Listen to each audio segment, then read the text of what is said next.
All right, we are now recording. This is the KubeBuilder controller runtime and controller tools meeting for, what day is it today? June 18th, 2020.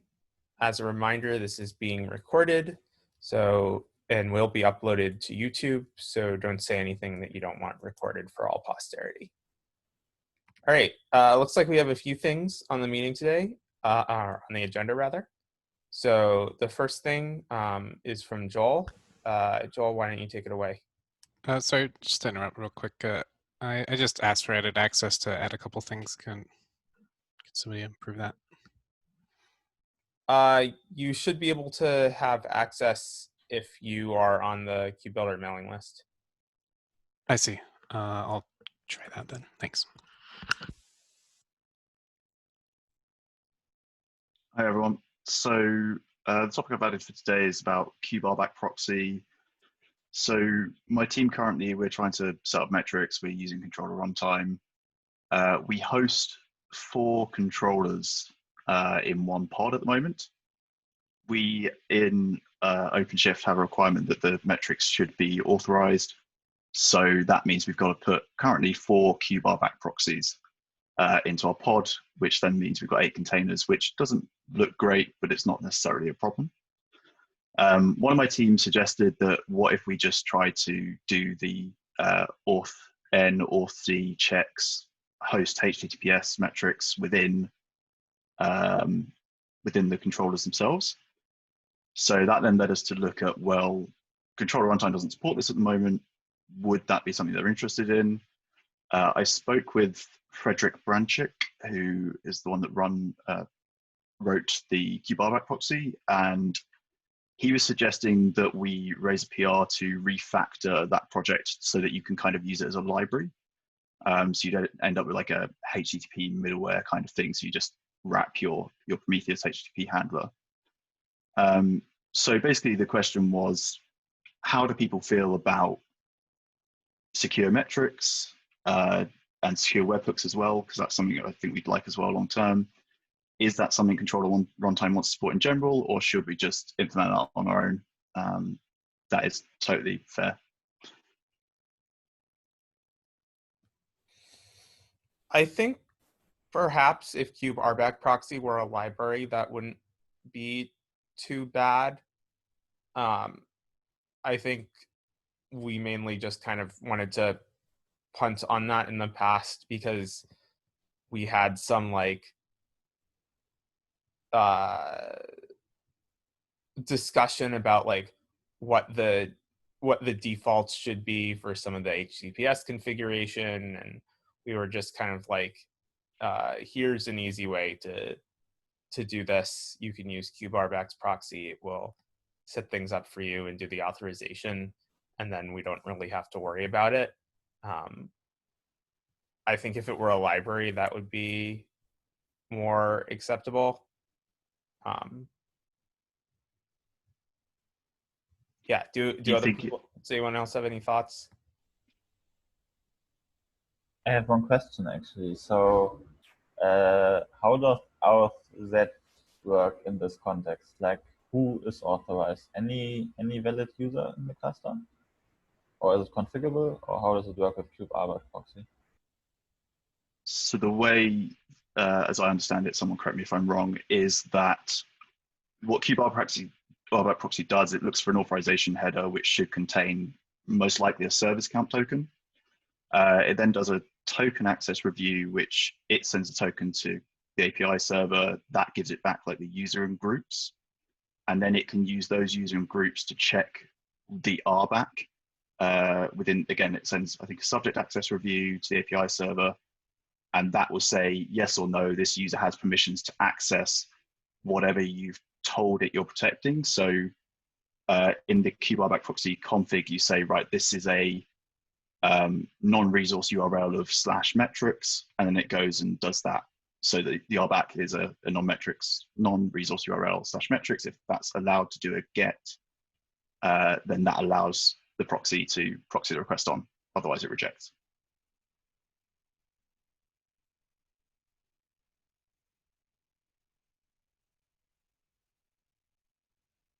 I guess there's also the question of do you see there being widespread adoption of this? Because if it's not going to be useful for a decent proportion of the users, then there's no point having it, I guess. I mean, generally, it's a valid use case. The bit of problem is the whole setup and that it complicates everything. I guess my opinion would be it would be nice to have this as an optional feature, but do not enable it by default because it requires more setup.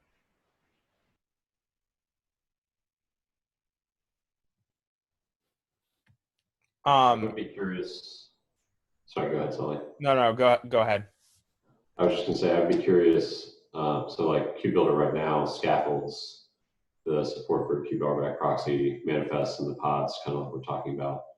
I'd be curious to maybe see like a prototype where instead of scaffolding like new pod stuff, we instead just embed it in the operator binary. And like, you know, I think what we might want to say is like, rather than having KubeBuilder scaffold extra patches in the manager pod, it wouldn't have to do that. And instead, there'd be some extra options that you could enable when KubeBuilder scaffolds like the main.go file. So I guess I'd be curious to see like what that would look like in that case. In my mind, like we're basically just like moving the problem from a separate pod to the binary.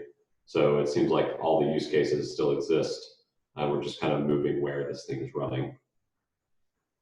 So is the motivating change here just like there's lots of overhead from running a bunch of extra containers? Yeah, that was basically the motivation. I'm not entirely convinced by this, but my colleague asked me to bring it up. So the other option, can we just take KubeRback proxy and make it so that it can serve multiple metrics ports? That's an alternative, yeah. That might be less disruptive to our whole setup and more, it seems like potentially that's more acceptable to all parties involved here. That makes me a little bit more comfortable too, because then it's, you know, it goes with, for people who are not using it, it's just, you know, it's the same workflow. And it reduces the overhead. You just have one.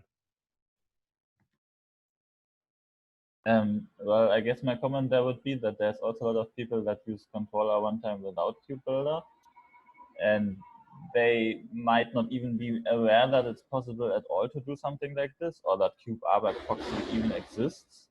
So that's why I brought up the idea of adding it as an optional thing you can set up, but we don't do by default, because then it shouldn't break anyone, but people can still easily discover and use it.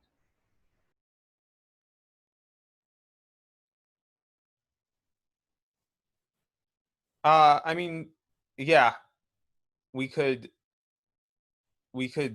be an optional thing as well. I mean, the adding an extra port support to the binary, or extra ports to the binary, the external binary is more in line with what we're doing right now. I think probably either would be acceptable to me.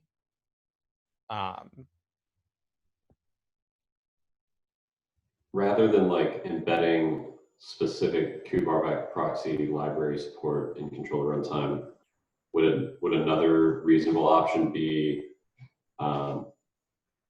just exposing a way for controller runtime users to use an HTTP middleware when they're setting up like the metrics listener, so that they can then, like if they want, and KubeRback proxy has a library that exposes the middleware, like you can import that separately in your project and add it in as a middleware, such that on the controller runtime side, like it's just whatever middleware you want to inject.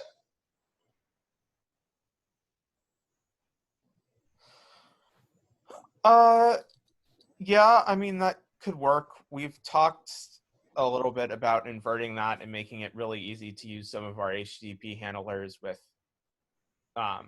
just like drop them into kind of external serving areas. So if there was an easy way in KubeRback proxy to just say like, serve all these paths behind the RBAC proxy, then if we could go forward with the change to make it easier to just serve all of our HTTP handlers on a external listener. External being external from like the default in controller runtime. I could see those. That would be an option.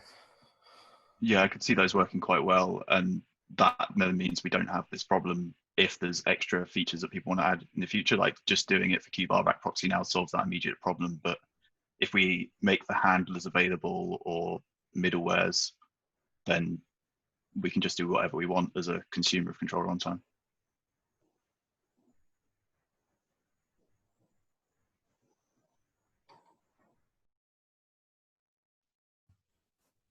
All right. I think that seems reasonable then. Does anybody have any opposition or anything? Alvaro, how does that sound to you? Oh, that sounds good to me.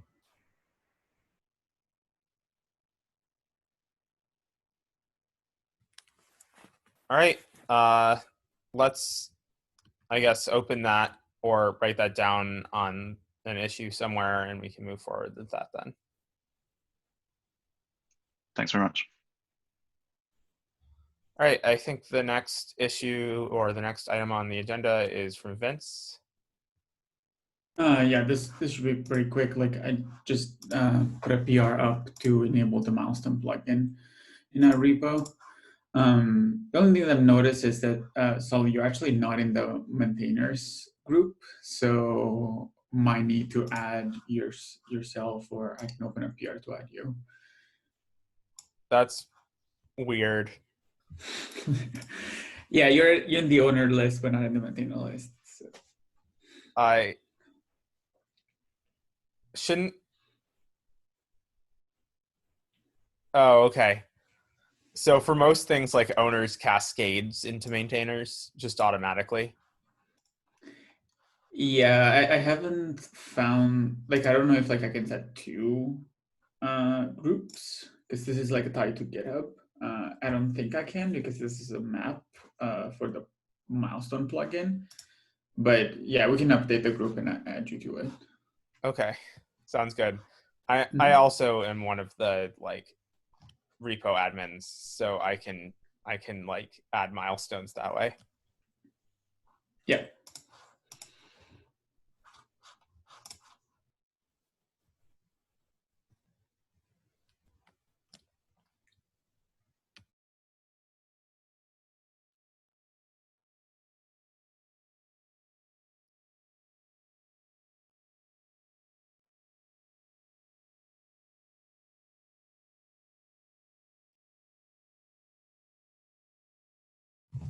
That's all I had for this one. I think we can move on to the next topic.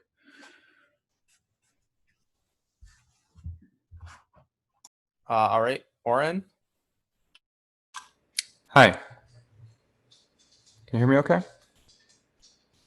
Yep.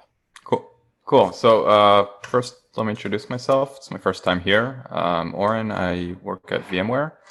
And aside from VMware stuff, I also contribute to the Gatekeeper project, the OPA Gatekeeper project.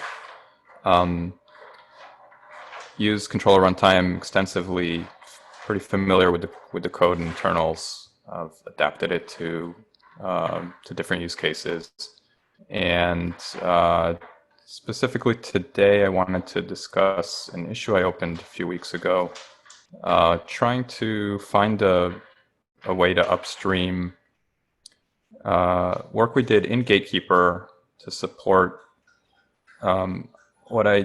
it's an interesting use case that Gatekeeper has, but I'm not sure it's isolated just to Gatekeeper, where Gatekeeper manages dynamically registered CRDs and has the need to be able to set up informers and controllers that listen for events on those, with the assumption that at some point those CRDs get deregistered, and we want to be able to unwire all of that.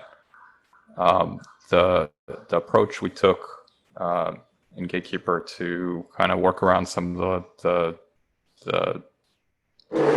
design decisions and controller runtime and client Go was to allow removing an existing informer from the controller runtime cache. This is kind of acknowledging that you can't remove event handlers from an informer, and currently in the cache you can't remove an informer once it's been added to the cache. There's a whole mechanism in Gatekeeper called this watch manager, which actually coordinates the reference counting to see who's interested in watching any particular resource kind, and it makes sure that that's respected before removing an informer from the cache. There was some discussion. Overo had some good feedback, and I just wanted to bring it up to the group that I'm amenable to other ideas, but I wanted to see if there's a path forward, since I'm aware of a few different cases where people are trying to solve similar problems, and I'd love it if controller runtime could be kind of part of that solution instead of really hacking around it. So I'd be interested in hearing people's thoughts, what the path forward here might be, how we can come up with maybe a design that's more amenable, or if you think this is just flies in the face of the spirit of controller runtime, then we'll find another solution. So that's my introduction.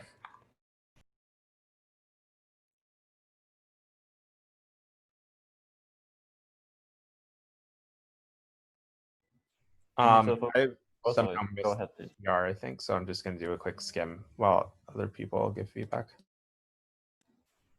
Yeah, I guess so for me, the biggest open question is why the deregistering of the event handlers in the informers is not possible today, because it might be that there was never a need for upstream to add this, or it might also be that there's actually a problem with doing this. And this is a question for which I would like to know which the reason is.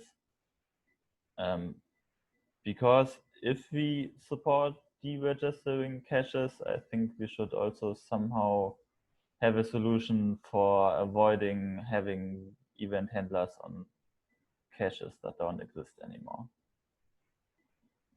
So I don't know what the reason is that doesn't exist today. From my understanding of the code in the shared Nix informer, it's just a matter of proper synchronization, and that should be something possible. So I'm not sure if there was any reasoning behind that.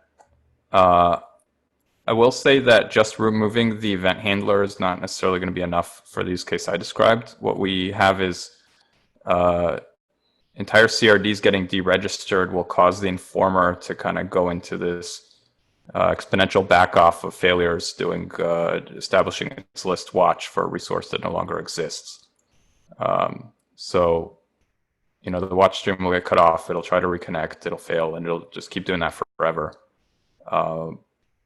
There's backoff, but maybe that's less than ideal to have that kind of be the steady state of your system, especially if you have a lot of these that kind of accumulate over time.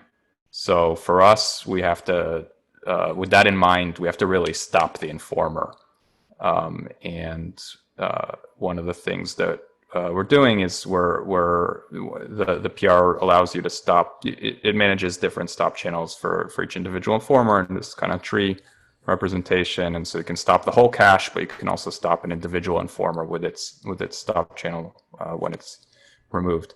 So I think it's interesting to see in client Go what the reasoning there is, but I don't think it's mutually exclusive to maybe what we're looking at here, which is how do we shut down an informer for something that's not there anymore, and really just tear it out. Yeah, I guess what I meant with finding it out was mostly creating an upstream issue and ask the API machinery folks, because I cannot answer this question. I don't know if anyone else in this call can, but this would be an important thing to know. This doesn't mean that it necessarily has to be added in upstream before we do it in controller runtime, but just knowing would be a good thing. Yeah. Yeah, I'm happy to file such a ticket. Yeah, I can at the very least tell you usually upstream does not concern itself with shutting things down. The model upstream is usually anything added will run for all eternity. There's usually a token effort made to allow things to be shut down. But they're usually like amenable to like, if you're like, hey, there's a shutdown method missing here, but the underlying thing supports shutdown, they're usually amenable to adding it. But that's not usually something they think about with the caches.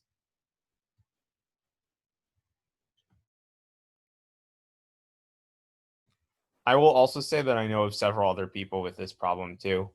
I've seen various different solutions, things like running a manager of managers so that you have n different caches and stuff like that,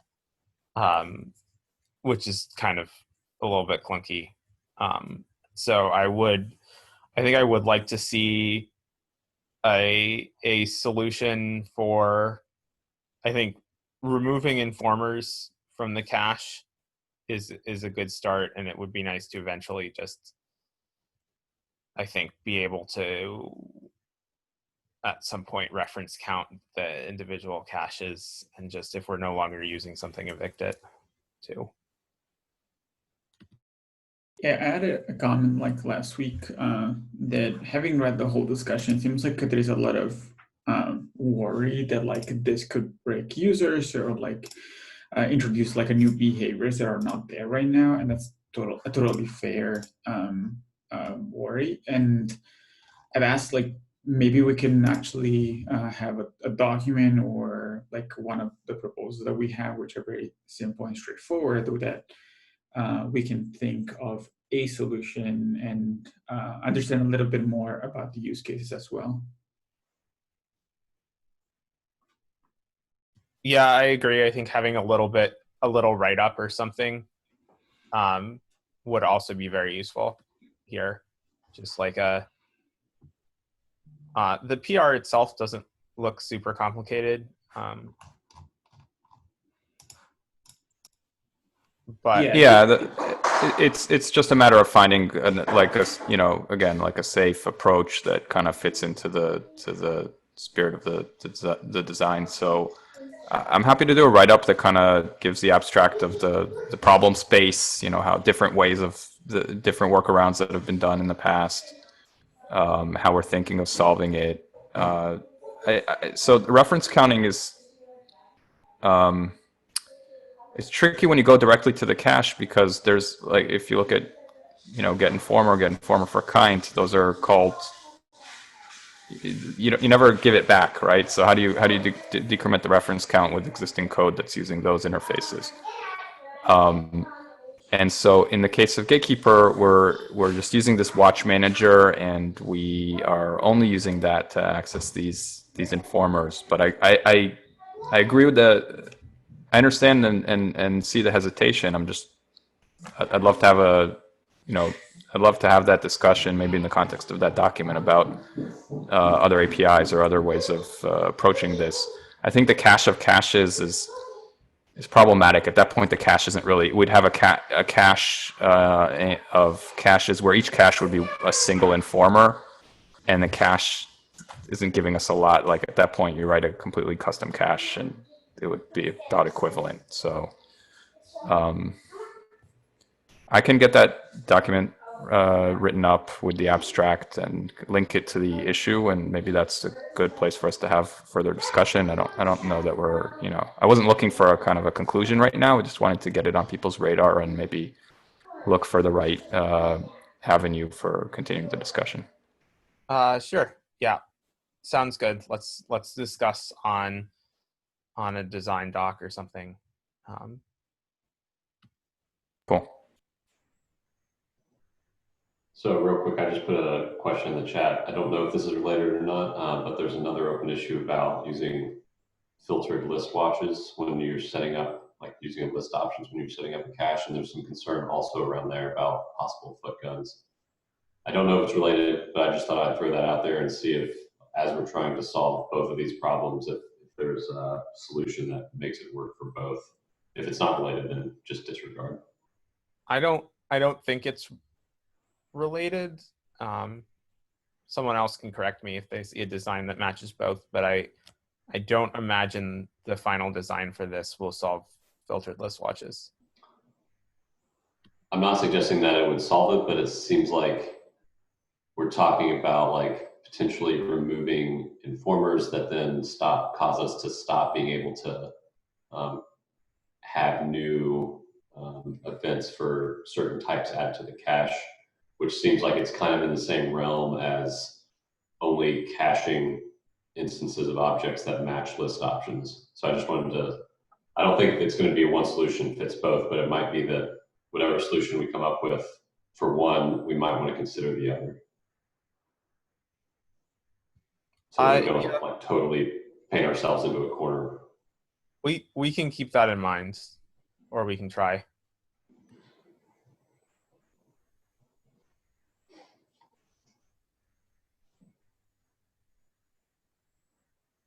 That's it. Just wanted to raise that just in case. All right. I think next up we have two more from Vince. Yeah, so adding an event recorder to controllers to track errors on objects.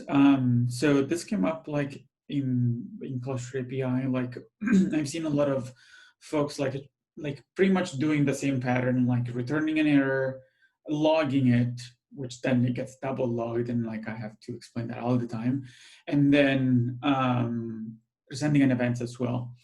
And I was thinking, like, we already have the log. It doesn't fully give enough information yet because it doesn't also contain the group version kind, I believe. But it would be great to also like add like an event there so that like when you describe the object, that you can see that like the reconciler owning that object actually had an error reconciling it. Of course, like the events like are like after like a certain window, like they will be lost, but at least it would be useful if you're debugging something.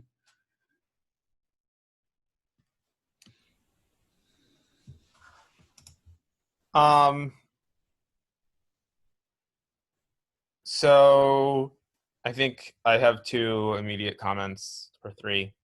The first is that I think I may be partially responsible for the double logging.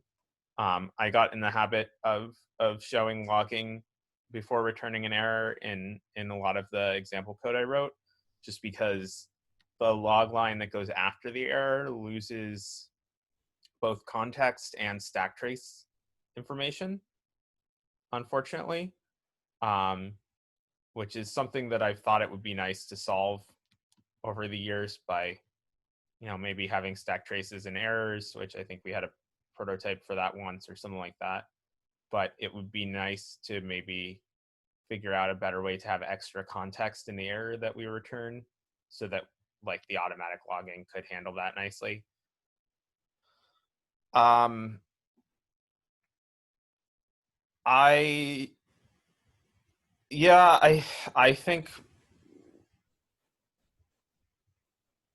think auto creating events could get a little bit spammy with the events sometimes, depending on how people are using things. But that also kind of matches built-in controllers a little bit. I think, yeah. I think we that's can potentially make it a little bit opt-in. dangerous, but We can make it opt-in, so like if you don't set up the controller with an event recorder, like it won't do anything. So that we won't cause problems like for folks that are already using an event recorder, for example. Yeah, I can open an issue, and but yeah, I was looking to work on it at some point. Okay. Yeah, I think that's as long as we're just careful we don't end up in a situation where we accidentally spam the API server. I mean, the client side event collapsing should prevent that too. So it should be fine there. I know there are folks that disable the event handler code because there is actually a memory leak in there if you start and stop managers or controllers. Like the event handler just doesn't stop due to the way it's designed. But I think that's probably like, as long as if you're not using it, it doesn't do anything. I think that's probably fine. Yep. That's kind of On my the- conclusion as well, for what it's worth, that like making it easier to do this in an opt-in way has potentially a lot of value, but going beyond that in terms of auto-generating new kinds of events could have a lot of side effects potentially. Yeah, I don't think we wanted to default it to on, because I'm not sure it's a good default. Is basically where I'm at. But if it defaults to off and we can get some experience with it, that's probably fine. Yeah, that was the plan. I think we only also like want to do errors for now, because they're probably the most important events like that you want to see, anyways. So I think the other thing just to be careful with there is that depending on your design, error messages are kind of internal to the controller and are not necessarily user facing. And so like exposing them as events potentially bubbles up non-user facing information. yeah, that's actually a good point. I need to, I'll scan like the repo to see what we're doing today and see yeah, how like we're approaching this. On the login side, like that, like what you mentioned, like for the double logging, like actually and the loss of context, that's why I added like the other point, which is like, should a reconciler have some context and a logger associated to it, which we can probably create and pre-populate with the information that we have from the object, like name, namespace, and maybe the group version kind if we wanted to. That would probably give like a lot of more information to the internal logger in controller runtime, but also like give it like already populated to a reconciler alongside with a context that, like, I guess for the first iteration, like I wouldn't think that the context could be canceled, but like it would be nice to have.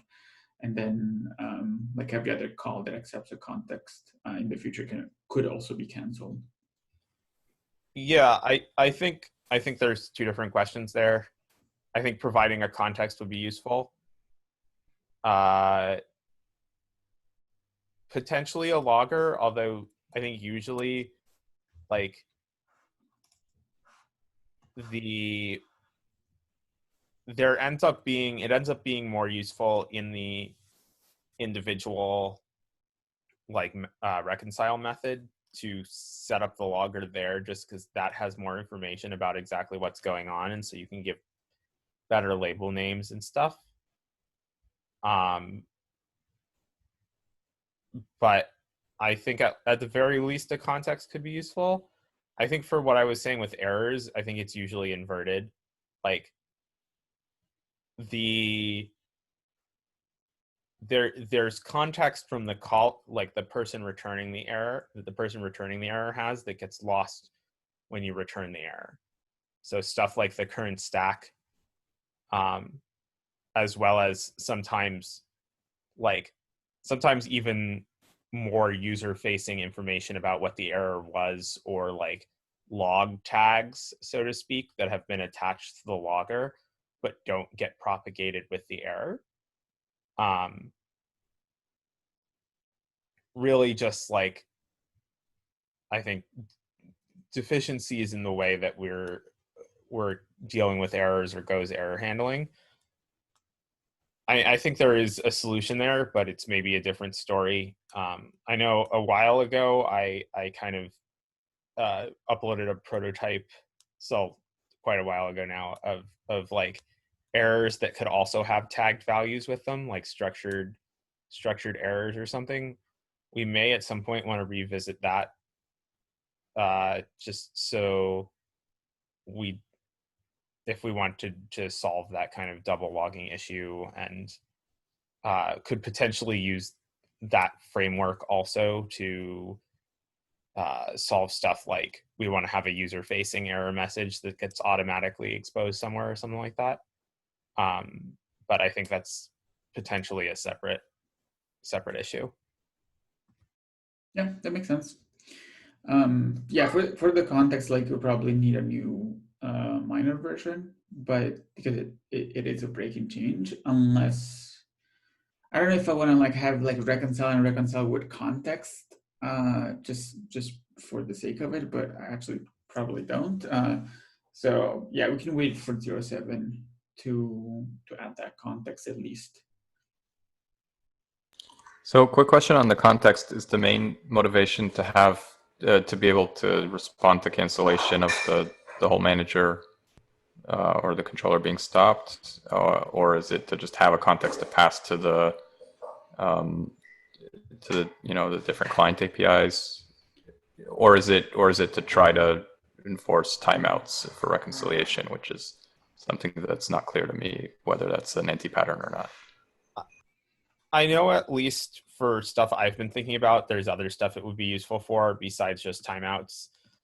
So if we wanted to introduce, boilerplate like basic tracing support from like OpenTelemetry or something, having the context there and automatically putting in some basic spans or something would allow us to propagate those spans down through. If we could get back, if we could have more, more intelligent, like automatic logger creation or something like that. And of course, if you wanted to do timeouts, potentially you could, but I think there's like a number of reasons for wanting to have the context in there like that. And so just having it there is useful for playing around with other stuff. Cool, thanks.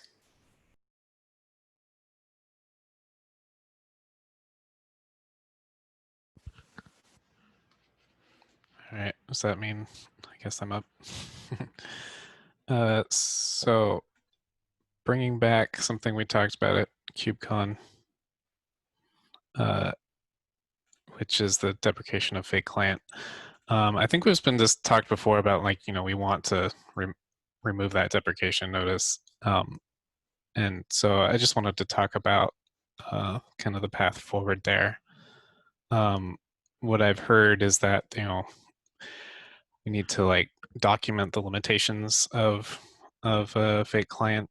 I'm not super familiar with what those limitations are, so I kind of like to, have some process to collect those, I guess.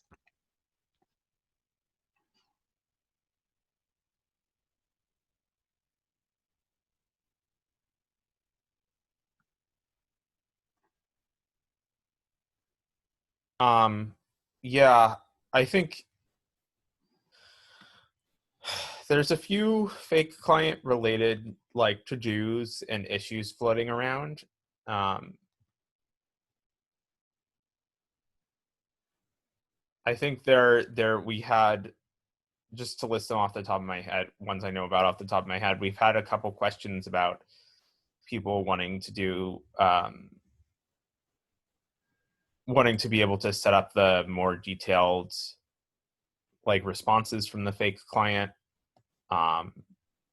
which there is some support via reactors in base client Go, but they're really clunky to use in my experience from writing stuff in Kubernetes. There are a couple of points in the fake client. I think one of them has issues with locking. That might be one of the fake caches and not the actual client. I think it was largely those two that I was thinking of. I think the more important one, the more complicated one to fix is just like making sure we have a sane layout for doing like something more equivalent to reactors, but more structured. If we're going to do the fake client, or having at least a path forward for doing that. We don't necessarily need to do that now, but Okay. having a path forward for that. So, yep. Joel points out there's also no support for sub-resources. Yeah, and I think there's also some just legacy cruft of like by default using the wrong scheme and stuff like that.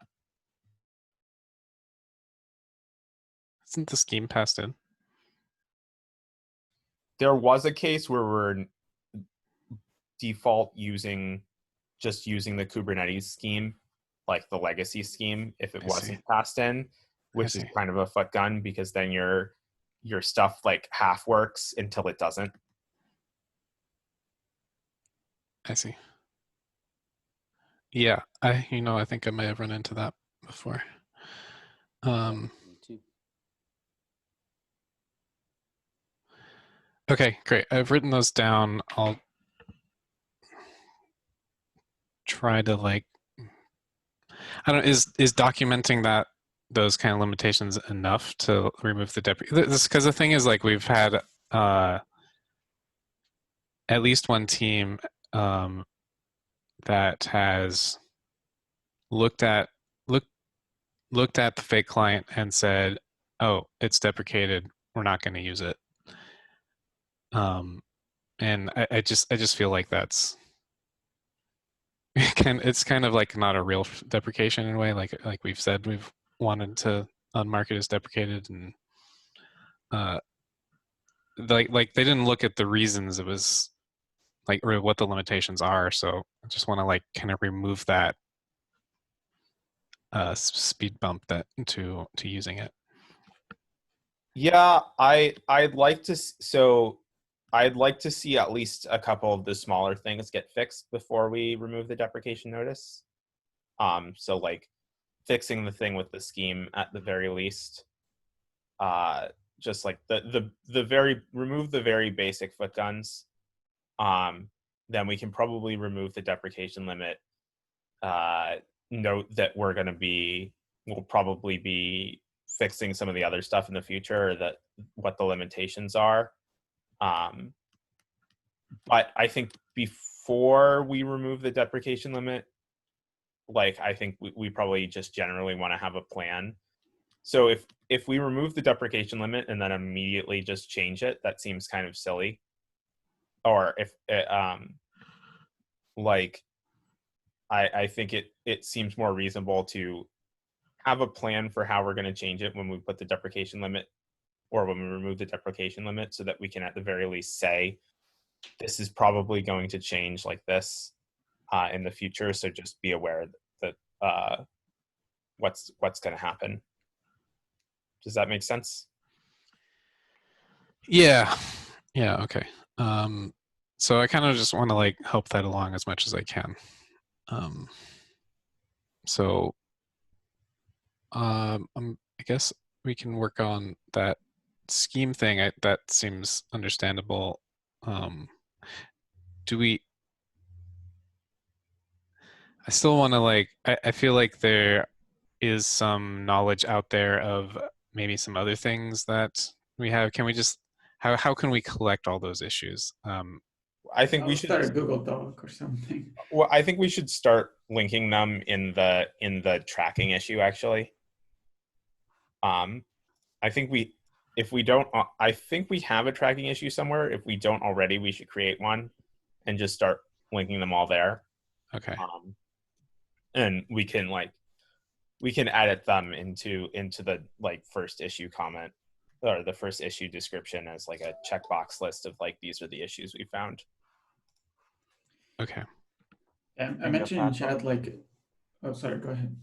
Okay, I think apart from that, we should probably just add a Go comment saying, yes, this is trying to emulate the API server to the best of our knowledge and capacity, but it will never be completely accurate, because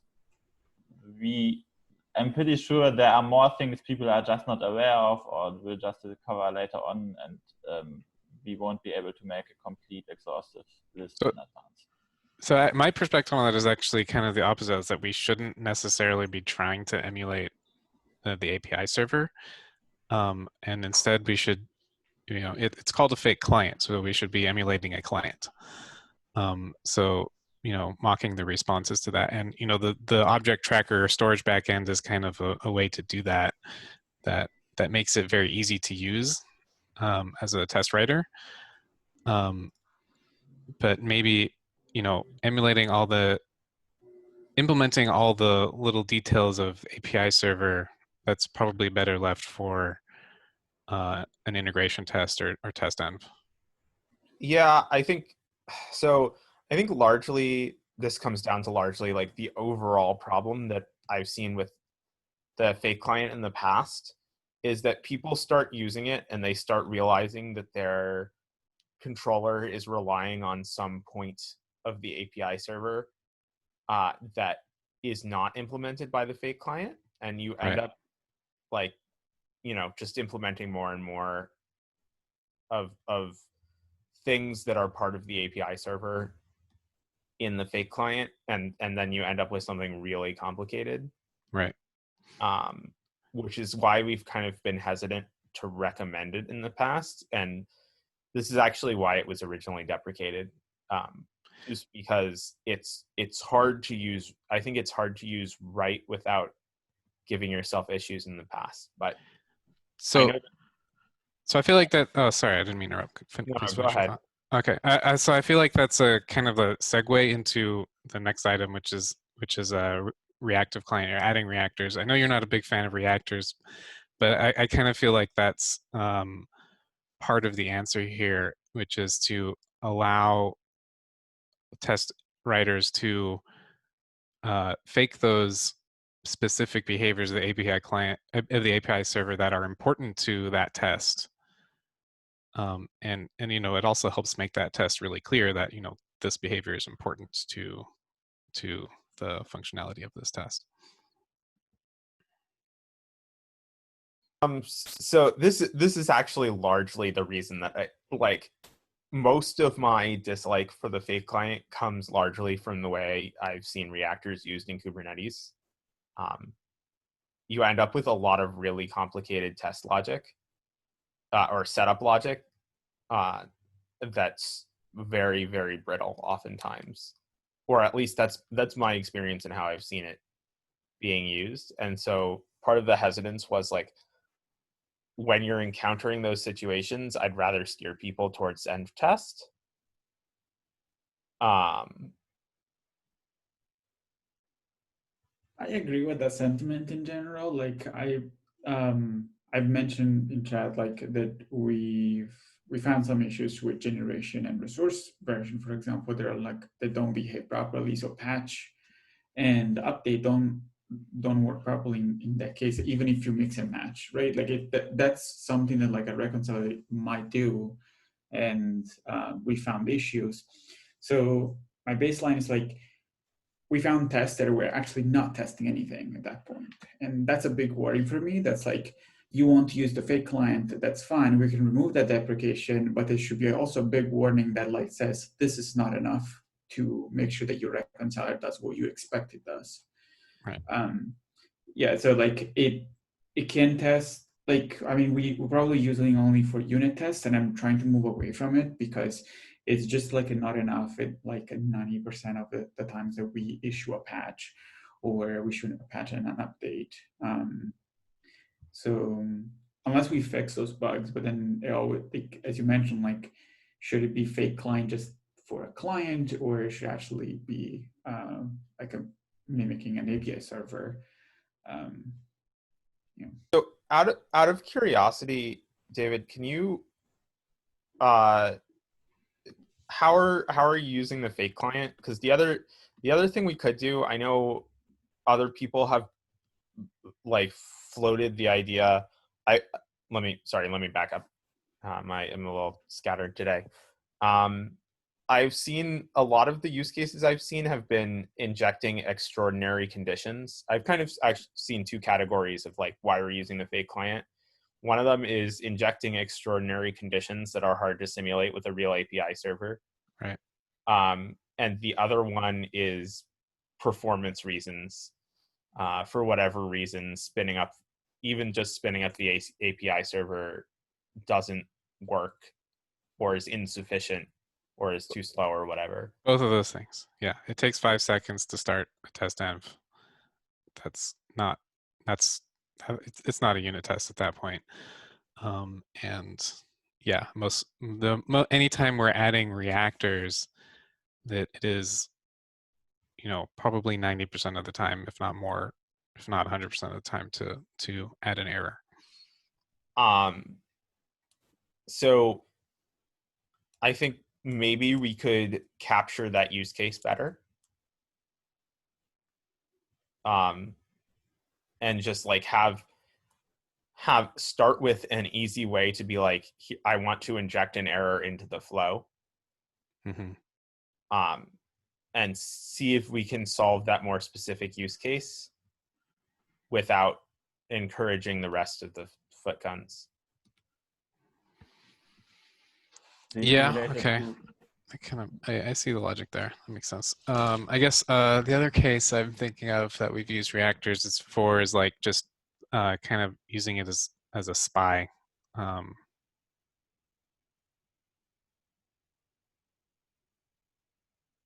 So just recording that, yes, I did update. I got an update, and this was contents of the update. Like, so if the reconcile is doing multiple updates to the same resource or something like that, or a patch, or absorbing the patch or whatever. But maybe that's another thing we could put in make a special thing for. We could. I will say, like, in general, I think we try to recommend that you don't write your tests like that, just because you end up becoming brittle to the particular operations you're doing and not the end desired state that you want to reach. Okay. That is a little bit of a philosophical debate, I think. Yeah, exactly. Quick question on that: is the wrapped reconciler that intercepts the reconcile requests that KubeBuilder at least used to output, is that still recommended? Because I've seen people kind of rely on that and expand those tests, and then that channel doesn't get drained, and it's hard to predict exactly how many reconcile requests are going to happen. Yeah, we kind of moved away from that. We realized that was a mistake. Okay. That's why we don't scaffold stuff like that anymore. I think there's a PR open for some of like the current way that largely the current thinking of what, at least what I've been recommending, and I think what we've been linking to from the documentation, which is kind of testing that the eventual state ends up the way you want it to be.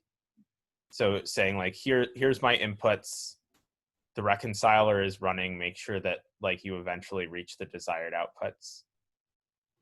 Right. And then the trick is just tuning the polling period to make that finish in some timely fashion. Yeah. Right. Exactly. It doesn't, in our experience, that has not been trivial to like let it, even like with you're using TestEnv, you have to like wait for the API server to become quiescent, and like all the updates have happened, and then you need to check it, and figuring out when to do that is hard and makes for flaky tests. Yeah, so we've been doing it with, sorry, go ahead. Okay, so I very much agree on this sentiment, because especially if you run these tests locally, they tend to work. And if you run them in CI, they tend to flake, because in CI, in most cases, you have a lot less CPU memory and everything than you have locally. And then you need to spend time to find out if that is the case, how much exactly you need, and so on and so forth. And this is why a lot of people have including me, by the way, try to avoid them whenever possible. Yeah, what we do is we poll. We have like this eventually block, which is polling for the end desired state.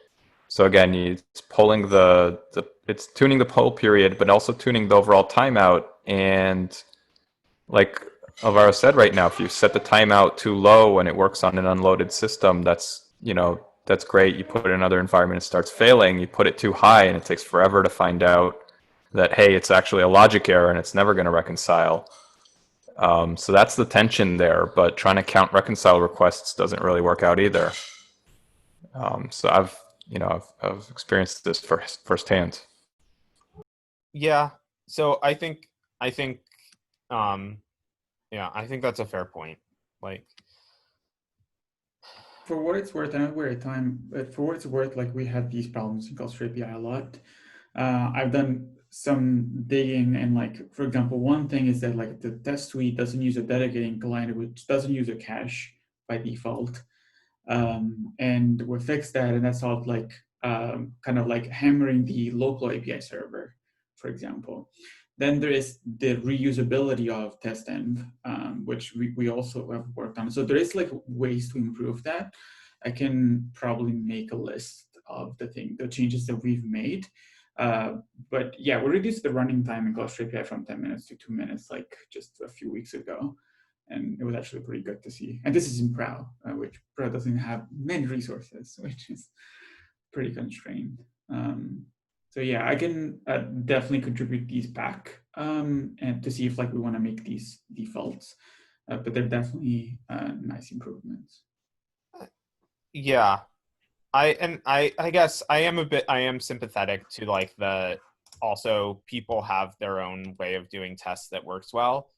And so I think if we can make, I think we probably can make some of the, using it as a spy, so to speak, a little bit easier.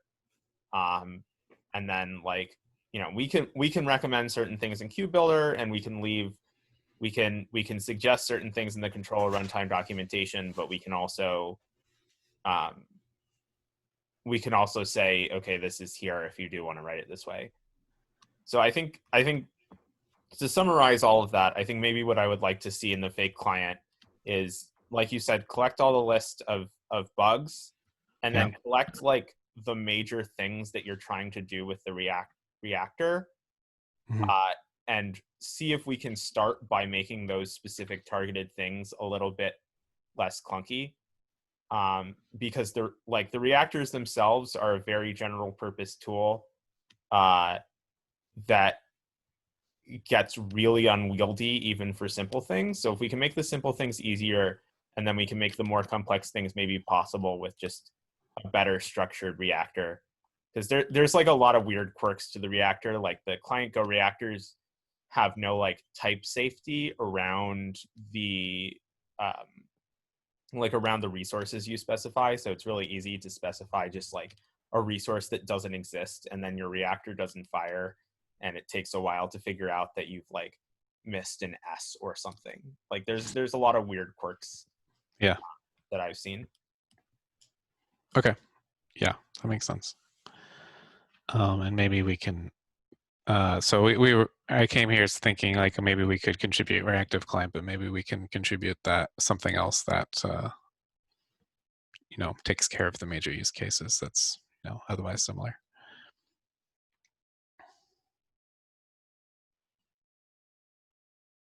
Yep. I think we're running a little low on time. I think we might be over. Does anybody have any last minute things that they just very much would like to say in the next 60 seconds? Nice to meet all of you. Yeah, I would just real quick. It really is 30 seconds. We've seen common issues with defaults around core types in the KubeBuilder as well as Operator SDK, and I've raised that concern. And it's going to be, I guess, introduced or addressed in the meeting next week with the work group around expression. So if you're interested in that space, come join. Yeah, can you drop a link to that or just a I'll do note it. in the agenda for this week? I'll do or it. Something. Awesome. Yep. That's a good heads up. Thank you. Yep. See ya. All right. Yo. See y'all in a couple weeks.